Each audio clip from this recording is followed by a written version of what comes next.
Carry का शहर की भागदौड़ भरी जिंदगी से कोई लेना देना नहीं था। हर सुबह जल्दी उठकर तैयार होना और आधे घंटे की दूरी पर स्थित ऑफिस के लिए सफर करना उसके लिए किसी सजा से कम नहीं था, वह भी उस बेहिसाब ट्रैफिक के बीच से। बात यहीं तक नहीं थी। कैरी की खूबसूरती में कुछ अलग ही जादू था। उसकी नीली आंखों की चमक और उसका मोहक स्वभाव मानो बादलों के बीच से झांकती सूरज की किरण सा सुकून दे जाता था। शहर में उसकी यही खूबसूरती उसके लिए एक समस्या बन गई थी। लोग उसे घूरते, पीछा करते, फप्तियां कसते, यहां तक कि ऑफिस तक में समस्याएं उसका पीछा करती रहती थीं। कैरी इन सब से तंग आ चुकी थी। उसने नौकरी छोड़ने का फैसला किया और अंततः अपनी नौकरी से इस्तीफा दे दिया। अब वह सुकून भरी सांस ले पा रही थी और वही करने का फैसला किया जो उसे सबसे ज्यादा पसंद था, लिखना। शुक्र था कि उसके पास अच्छी खासी बचत थी जिससे वह कम से कम 1 साल आराम से जी सकती थी। 1 साल, या तो उसमें उसका लेखक बनने का सपना पूरा होता या फिर सब खत्म। शहर छोड़कर अपने सपनों को जीने की राह पर चल पड़ी थी वह। जंगल के बीच एक छोटे लेकिन सुंदर केबिन में रहने चली गई। उसके परिवार वाले इस फैसले से परेशान थे, लेकिन कैरी को कोई फर्क नहीं पड़ा। उसने साफ कह दिया, जो होना था हो गया। केबिन के अंदर हो या बाहर, कैरी प्रकृति के नजारों और वादियों से अपनी ऊर्जा खींच लेती थी। शुरुआती कुछ हफ्ते बेहद सुखद रहे। उसने हजारों शब्दों में कहानियां लिखी और एक बड़ा उपन्यास भी शुरू किया। लिखने के अलावा वह अक्सर अपने केबिन के आसपास टहलती, पेड़ों की खुशबू और हवा के संगीत से प्रेरणा पाती, फिर दिन रात अपने काम में डूब जाती, जैसे पूरी दुनिया उसकी कलम में सिमट आई हो।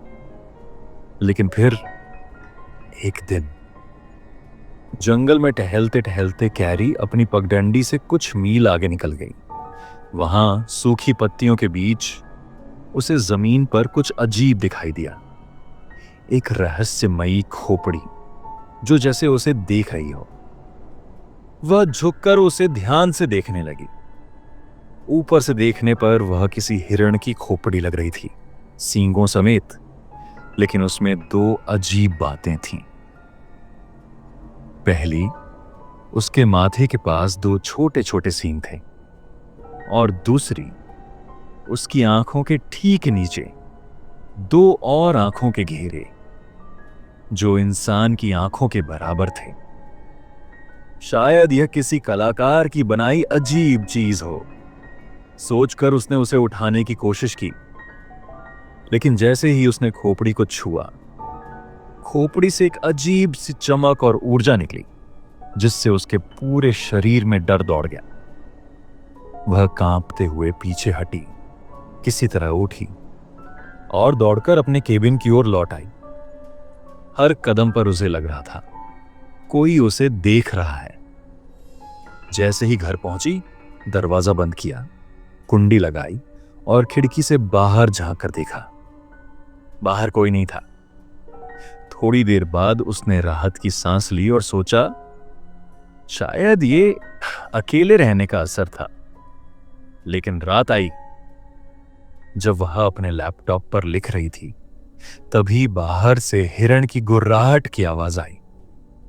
उसने सोचा, कोई हिरण होगा।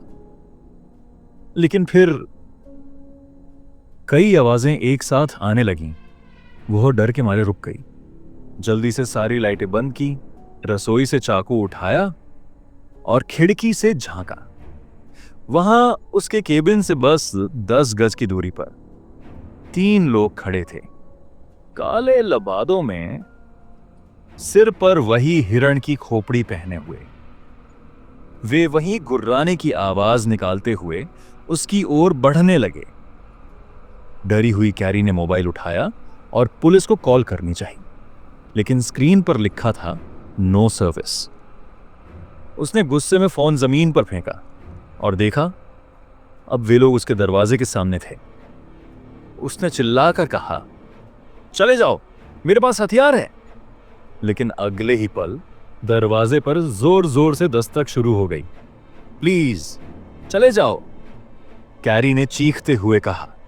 धीरे धीरे वह आवाज और ज्यादा तेज होती गई और फिर अचानक सब कुछ शांत हो गया। क्या हुआ? कैरी ने खुद से कहा। लेकिन तभी दरवाजे का हैंडल जोर से गिरा और दरवाजा चरमराते हुए खुल गया। सबसे लंबा व्यक्ति अंदर दाखिल हुआ।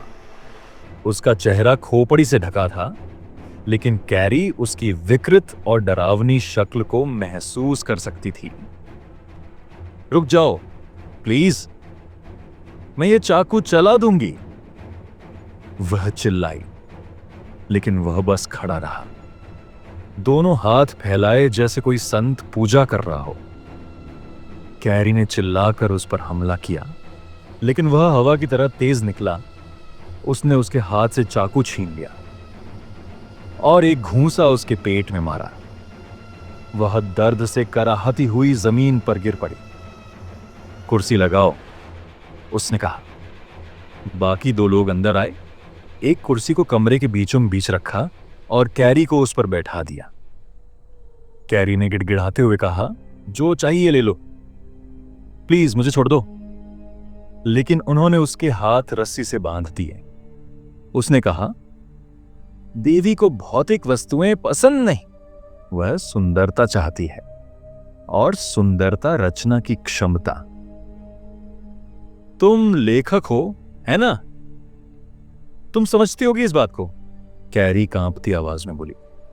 तुम्हें कैसे पता?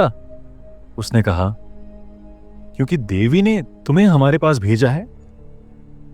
मैं कुछ समझ नहीं रही, कैरी बुदबुदाई।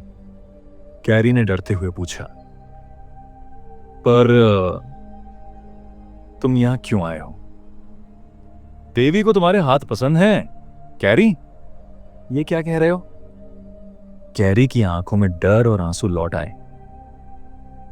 अभी भी कितना कुछ है जो तुमने रचा नहीं, यही देवी चाहती है। वह उसके पीछे आया, उसके कंधों पर हाथ रखा और उंगलियां उसकी बाहों पर चलाने लगा। तुम्हें ऐसा करने की जरूरत नहीं, कैरी ने कांपती आवाज में कहा। माफ करना बच्ची, मुझे अफसोस है, उसने कहा। उसकी पकड़ कस गई। नाखूनों ने खून निकाल दिया। कैरी चिल्लाई, लेकिन सोचो, तुम कुछ ऐसा बनने जा रही हो जो हमेशा के लिए खूबसूरत रहेगा। यह दर्द भी पूजनीय बन जाएगा। कैरी को जब समझ आया कि क्या होने वाला है, तो वह तड़पने लगी, गिड़गिड़ाने लगी। लेकिन उसके सारे शब्द बाहरी लोगों के कानों पर पड़े। अगली सुबह जांच अधिकारी होल्ट घटना स्थल पर पहुंचा। केबिन के अंदर कुर्सी पर कैरी बैठी थी। वह दृश्य देखकर होल्ट का मन मिचलाया। उसके चारों ओर पत्तियों की एक माला थी, सिर पर फूलों और टहनियों का मुकुट। मुंह खोला था, उसमें कुछ जामुन रखे थे। लेकिन सबसे भयानक बात, उसकी दोनों बाहें कट चुकी थीं और खून की नदियां पत्तों को भिगो रही थीं। होल्ट बाहर निकला, टाई ढीली की और अपनी दाढ़ी खुजाने लगा। तभी एक महिला अफसर आकर बोली, सर, यह उसके माता पिता की अचानक विजिट की वजह से पता चला। क्या कुछ मिला? क्या तुम वही दोबारा बोल रही हो जो मैंने देखा? होल्ट ने झुंझलाते हुए कहा। माफ कीजिए, महिला अफसर ने कहा और उसे एक कागज दिया। उस पर खोपड़ी बनी थी, खून से सनी हुई। उस पर लिखा था, अब देवी के जागने का समय आ गया है। वह अपने हाथों से रचती है, लेकिन हाथों का क्या काम जब आंखें ना हों जो उसकी रचनाओं को देख सकें। नीचे लिखा था, कल्टिस्ट। होल्ट गुस्से में और फिर कैरी के मृत शरीर की ओर देखा। महिला अफसर, अब क्या करें सर? होल्ड, हम थोड़ा आराम करो, आज दिन लंबा होने वाला है।